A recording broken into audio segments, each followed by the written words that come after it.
Yeah. Well, as I said just now, the Psalms have become so much more real to me, just because I understand so much more now of the struggle. I think that even David was going through in writing those, and the whole of Scripture. I mean, the hope.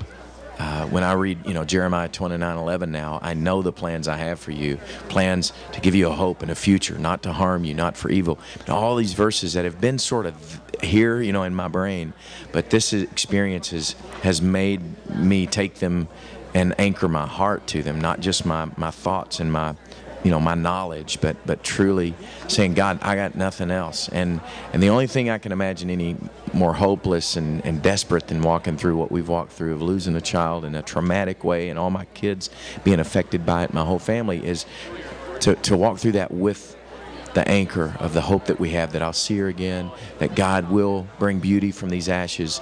To think of, being without that hope and turning my back on that and saying, okay, God, you make no sense. Because God makes way less sense to me than he did when I stood here a year ago. If I did, I'm pretty sure I did. I can't remember a lot that happened in the last, over a year ago. But, there's so much more mystery around who God is. There's so much even of that in the Scripture that now I can embrace. That before you kind of read it, but boy, to really begin to go, yeah, God, your ways are so not our ways, but you are good, and I trust you. I trust your heart, and I know that you will honor your word. You will bring beauty out of this, and so just anchoring to those things, that's made the truth of Scripture not just more precious to me. It's made it absolutely the air that I've breathed through this. To just have the Bible beside me. Some mornings I didn't know if I was going to be able to just even get out of bed, and just to grab the Bible and read truth and have it literally come and be like oxygen again.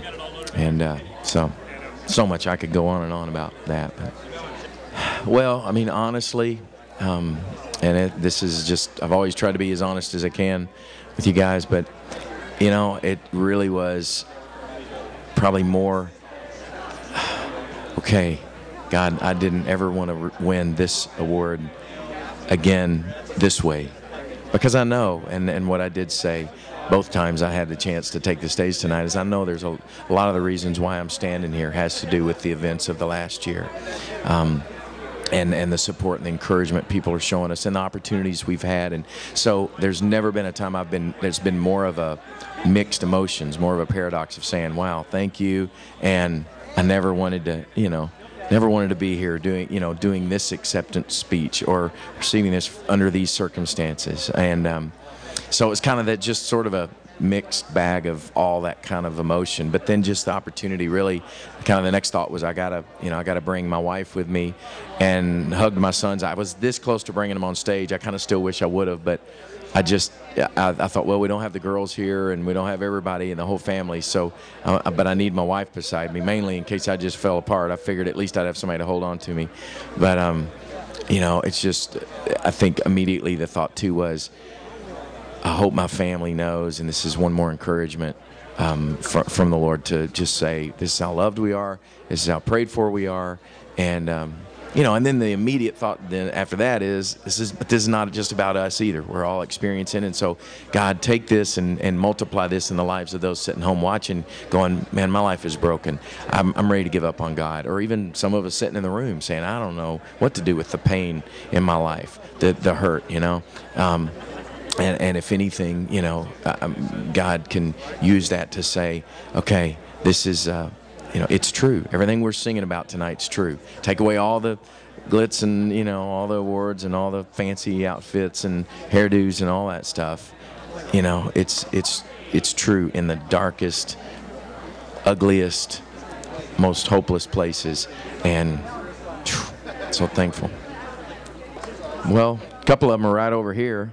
You guys wave. You don't have to say anything. They're both saying no. No one say. There's Will and Caleb. You guys saw Caleb was playing with me. There's Caleb. Say, wait, you can wave, Caleb. There you go. Okay.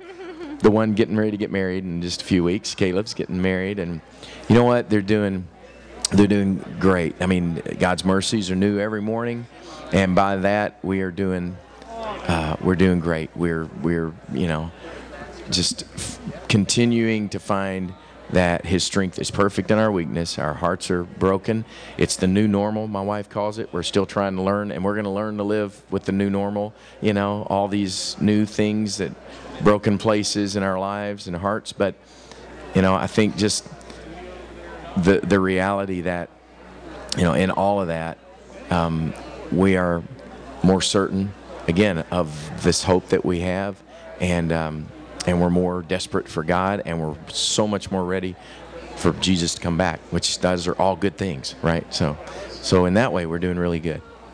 Well, you know, these guys are playing on the road with me now, and they wanted to get a picture of you guys. So will y'all come up? You don't have to answer any questions, but just come up here and take a picture. Wait till you hear some of the songs Caleb's been writing out of this. Amazing songs from my son Caleb and Will. And these guys are, I mean, it's hard to imagine we, you know, could love each other anymore, but it has made us love each other more. It's made us recognize our need for God more together, our need to just lift each other up, pray for each other, and be accountable to each other. I mean, in all these areas. So these are two of the most amazing. These guys have ministered to me. I mean, just that alone, just the way that God would actually use these two guys who have done some pretty goofy things in their life to turn around and be the ones ministering more than anybody else in the world, speaking truth to my heart and to their mom's heart. So, all right, picture.